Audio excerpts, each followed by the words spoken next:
So we've got a spot of extremely good news. Engin Terzi is officially back with EVW Sports. So happy to hear this. It's been such a crazy past 2 days, but very, very thankfully, thanks to Matt Mask's Facebook post, apparently Robert Baxter and Engin had a long talk. They were able to set aside their differences, come to a consensus, and now Engin is officially back on the team. But I wanted to take this chance to take a look at some of the things that maybe might have went wrong, some of the catalysts that could have caused this whole mess, and see how we can sort of avoid this kind of thing from happening in the future. I'm going to come out and say right now, I am not picking any sides because I think we might not have a comprehensive picture of the timeline of how things has gone down yet, and like the exact details of what led to another thing.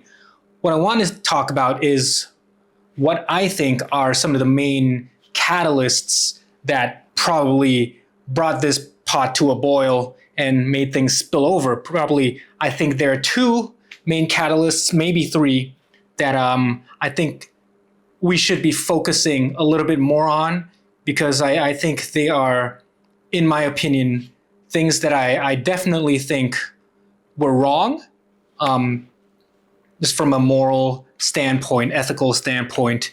And it's the thing that has been bugging me the most while looking through the hours and hours of live streams and videos and forum posts regarding this whole Engin leaving and Eastern athletes leaving matter. So first thing I wanted to highlight was the whole Roman Gamtanadze situation. I think this was one of the first main catalysts that really created this split or this divide between Engin's side, Robert's side. I think the fact that he sort of jumped the chain of command, so to speak, because at the time, his direct superior should have been Dexter Tan, the COO of EVW Sports. But what was happening was that Roman was going behind his back, leaking confidential information, confidential conversations to Engin, and misinterpreting things, which helped to sow some distrust, some animosity between Engin and Dexter's side of things. And I think that this was absolutely terrible. I think as an employee, just as a person, this type of, as Dexter called him, a rat type of behavior, utterly deplorable. And I think it really served to harm whatever relation there was within the EVW Sports company at that time. Definitely not helpful. Definitely one of the main things that I think helped to cause an even bigger rift, as tensions were already there, I believe. Second thing that I think was a big catalyst for all the events was the whole Don Idris King of the Table matter, where he has come out publicly saying that he had owed a lot of debt to the arm wrestlers. And he had a live stream. It's only part one with an Aussie arm wrestler about a day ago or so. And I was absolutely appalled when he told us that he accumulated so much debt to the arm wrestlers.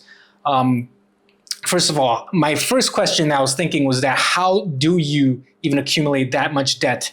Like, how did the conversation with the athletes come about such that the situation would arise that you would get so much debt accrued to them? The only way was that I'm thinking is that he was making empty promises that he could not follow through with.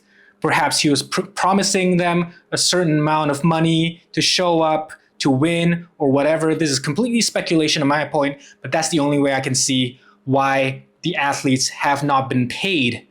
And up till this point, I don't think this is the fault of either Robert or Engin or anything. I think it was very, very unfortunate that we have been led to this situation.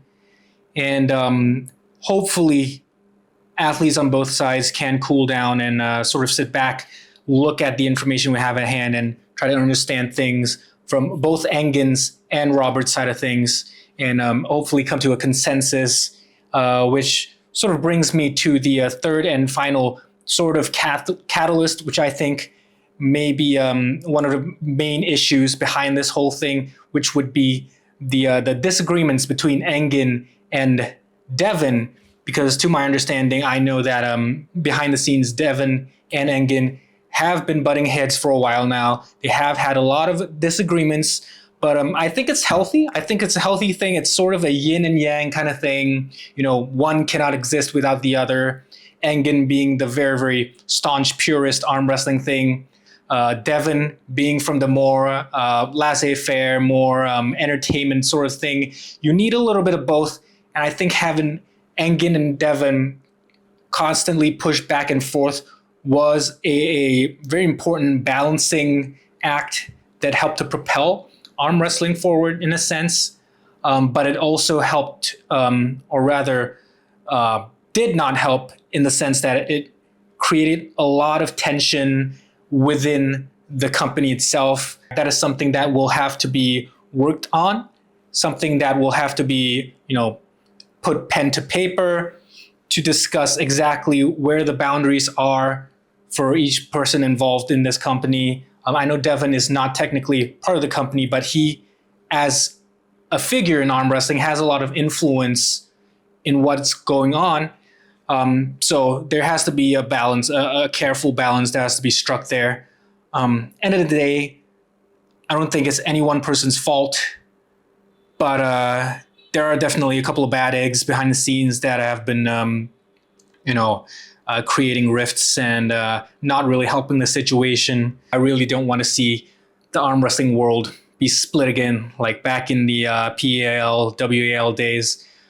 We've come so far. We've achieved so much over this past 5 years. Arm wrestling is still in its infancy in terms of the mainstream level. We have to pull through this. We have to come together, be one family again.